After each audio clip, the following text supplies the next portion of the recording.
అందరికీ నమస్తే అండి. ఆకాశ దీపదానం యొక్క వైశిష్ట్యం తెలుసుకుందామా? ఈ దీపదానాలలో వ్యోమదీపం ద్వారా మరింత పుణ్యం లభిస్తుందని చెప్పబడింది.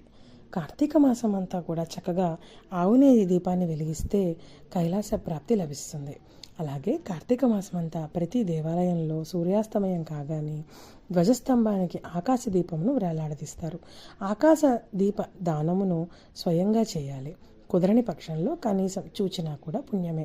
దీని ఫలితం ఇలా చెప్పబడింది: సర్వలోకాధిపో భూత్వా సర్వసంపత్సమన్వితః ఇహలోకే సుఖం భుక్త్వా చాంతే మోక్షమువాప్నుయాత్. వ్యోమదీప దానముచే సర్వలోకాధిపుడై సకల సంపదలు కలిగి ఈ లోకమున సుఖముగా ఉంటూ అందరికీ సహాయం చేస్తూ చివరకు మోక్షమును పొందుతాడు. నారదునకు ఈ క్రింది ఇతిహాసం చెప్పి దీపదాన ప్రభావమును ఆకాశదీపం గురించి చెప్పారన్నమాట.